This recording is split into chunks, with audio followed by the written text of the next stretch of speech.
El viento soplaba con fuerza sobre el pequeño caserío perdido entre las montañas. Era una tarde gris, cargada de nubes y tristeza, y el sonido de la lluvia que golpeaba el techo de lámina parecía llorar por la joven que empacaba en silencio sus pocas pertenencias. María, una muchacha de ojos grandes y cabello oscuro, temblaba mientras doblaba una blusa vieja y la metía en una bolsa de tela raída. Afuera, se escuchaban voces elevadas, discusiones que cortaban el aire como cuchillos. En la sala, su padre, un hombre duro y gastado por la miseria, contaba billetes con las manos temblorosas. Frente a él estaba don Ramiro, un hacendado de rostro ancho y mirada fría, con un sombrero negro que apenas le dejaba ver los ojos. ¿Así que estás seguro?, preguntó don Ramiro con voz ronca, arrastrando las palabras. No quiero problemas, don Hilario. Lo que pago, es mío. El padre de María bajó la mirada, avergonzado pero firme. ¿Estás seguro, don Ramiro? Ella no puede tener hijos. Ningún hombre la querría. Y nosotros ya no tenemos cómo mantenerla. La madre, sentada en una esquina con los brazos cruzados, soltó un suspiro lleno de resentimiento. Dios nos castigó con una hija inútil, dijo sin mirarla. Una boca más que alimentar, y para nada, en ese instante, María entró con la bolsa en la mano. Su rostro estaba pálido, sus ojos llenos de lágrimas que no se atrevía a dejar salir. ¿De qué están hablando?, preguntó, aunque ya lo sabía. ¿Qué significa eso de que me mantienen? Su padre evitó su mirada.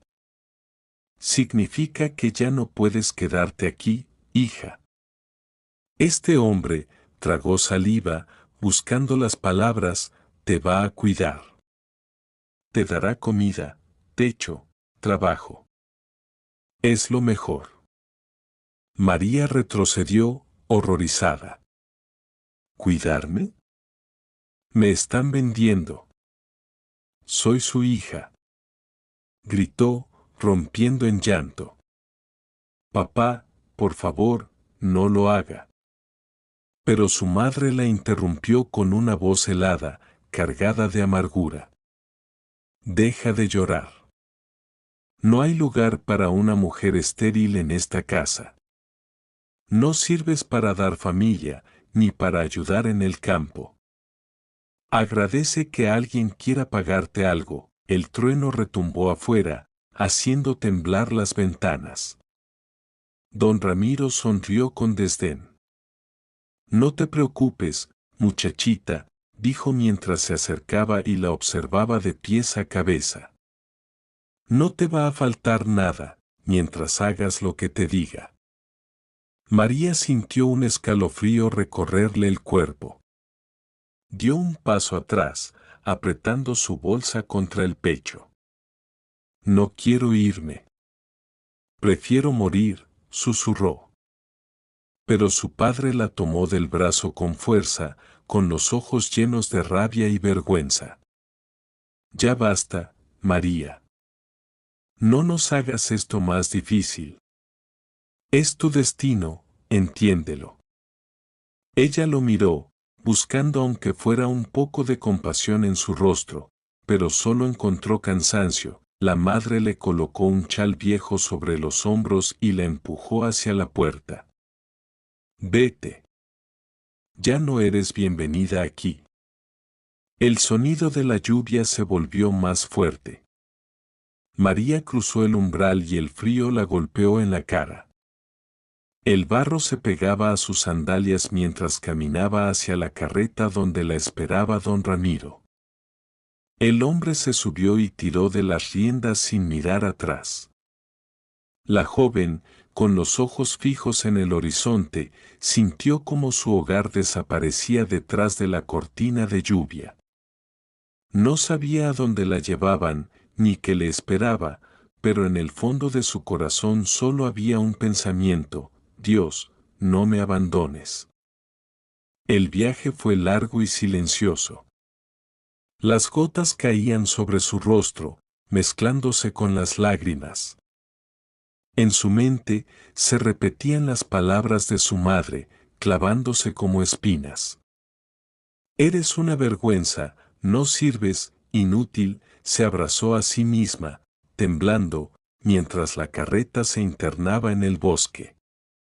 No podía imaginar que esa misma oscuridad que ahora la tragaba sería también el lugar donde, tiempo después, encontraría la luz. Pero esa noche, solo existía el miedo. El sonido de los cascos del caballo, el crujir de las ramas, el peso del silencio, todo le decía que su vida, tal como la conocía, había terminado.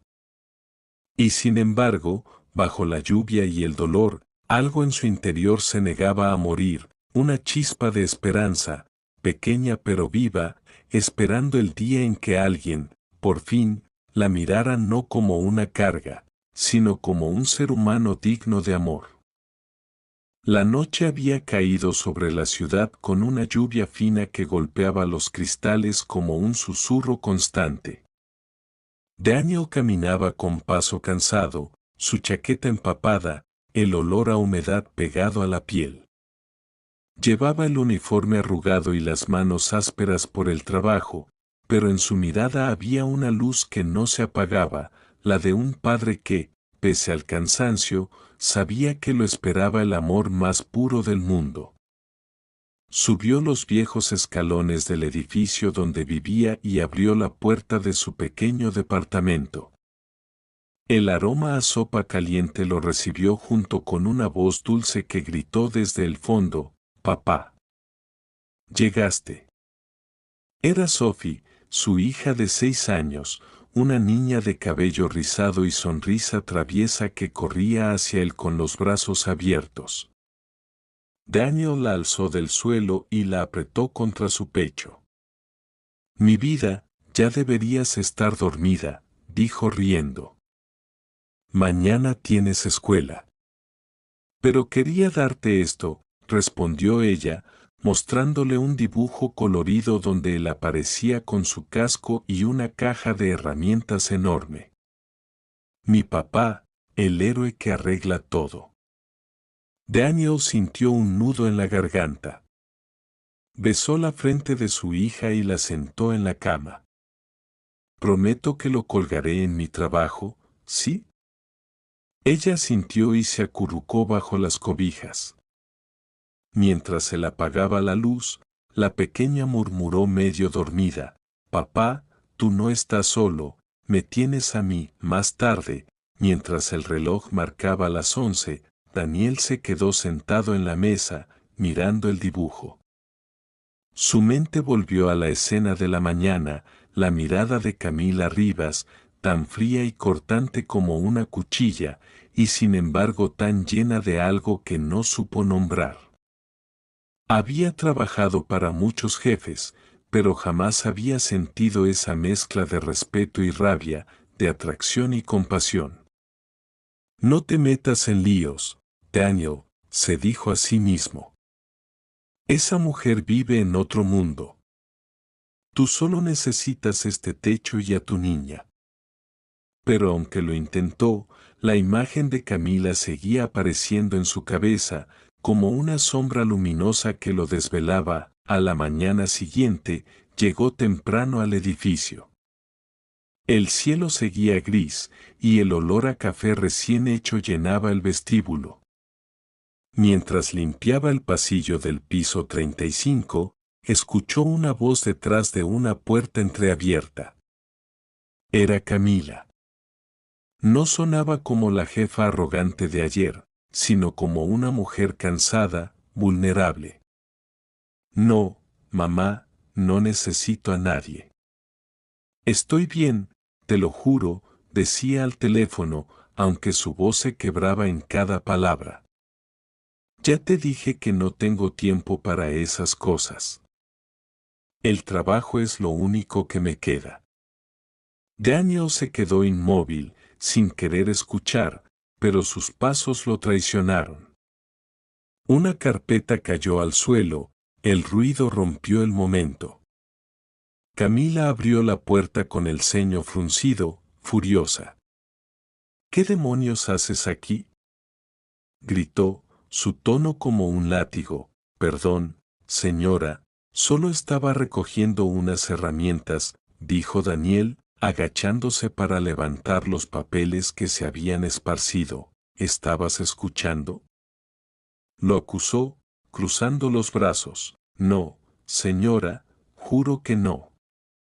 No tengo por qué meterme en su vida. Camila alzó la mano para arrebatarle los documentos, pero entonces algo cayó de uno de los bolsillos del hombre, un pequeño papel arrugado. Lo levantó sin pensar, y al verlo se detuvo. ¿Era el dibujo de Sophie? ¿Esto es de tu hija?, preguntó, y por primera vez su voz no sonó tan fría. Daniel asintió, algo avergonzado. Sí, tiene 6 años. Siempre dice que soy su héroe porque arreglo cosas. Camila lo miró en silencio. Su expresión cambió. Por un instante, el hielo en sus ojos se derritió. Yo tenía una hermana menor, dijo sin pensarlo, bajando la mirada. También dibujaba así. Murió cuando éramos niñas. Desde entonces aprendí a no apegarme a nadie. Daniel la observó, sin decir nada. No era compasión lo que mostraba, era comprensión, simple y honesta. Ella pareció darse cuenta de lo que había dicho y de inmediato se recompuso. Pero eso no es asunto tuyo. Regresa a tus labores, ordenó, aunque su voz ya no tenía el filo de antes. Daniel asintió y salió, pero mientras se alejaba, Camila se quedó con el dibujo entre las manos. Lo miró con atención, la sonrisa de la niña, el color del cielo, la simplicidad de la felicidad. Algo en su pecho se apretó. Dejó el dibujo sobre su escritorio, pero no pudo concentrarse el resto del día. Esa noche, mientras miraba las luces de la ciudad desde su ventana, se preguntó qué tan lejos había llegado intentando no sentir. Se dio cuenta de que, por primera vez en mucho tiempo, alguien la había visto de verdad. No como la CEO, no como la jefa temida, sino como una mujer. Y eso, aunque no quisiera admitirlo, la aterraba más que cualquier fracaso. En cuanto Mateo pronunció esas palabras, aquí Águila Roja, en frecuencia, el ambiente del avión cambió por completo, como si el simple sonido de su distintivo hubiera despertado una fuerza dormida en los corazones de todos. La tripulación se movió con rapidez para abrirle paso hacia la cabina, y el capitán, un hombre de rostro serio y expresión cansada, lo recibió con un apretón de mano lleno de respeto, casi reverencia, como si frente a él estuviera un veterano cuya historia desconocía, pero podía sentir en la firmeza de su mirada: Señor, necesitamos su experiencia, la turbulencia es inestable y nuestros instrumentos están recibiendo interferencia extraña, dijo el piloto mientras mostraba la pantalla con un mapa lleno de líneas erráticas que se movían demasiado rápido. Mateo respiró hondo, sintió que algo en su interior se alineaba otra vez con su antigua vida, con sus años de entrenamiento, con esa parte de sí mismo que había enterrado bajo el dolor y la culpa. Sin una duda tomó asiento provisional al lado del copiloto, revisando patrones, identificando corrientes de aire, mirando las lecturas con precisión quirúrgica, y dio instrucciones claras a la tripulación de vuelo civil mientras, afuera, los F-22 ajustaban formación respondiendo a cada palabra que él transmitía. F-22, mantengan altitud, rodeen por la zona oeste, curva leve, 45 grados, eviten corriente alfa, confirmen. Confirmado, Águila Roja, respondieron las voces firmes de los pilotos de combate, y ese reconocimiento público, ese respeto instantáneo que le devolvían desde el cielo, hizo que un nudo de emoción se formara en el pecho de Mateo. Sophie, observando desde la puerta con los ojos más grandes que nunca, vio a su papá transformarse de aquel hombre cansado y agobiado de la 112F en un líder nato, en un héroe silencioso que no necesitaba capa ni uniforme para imponerse.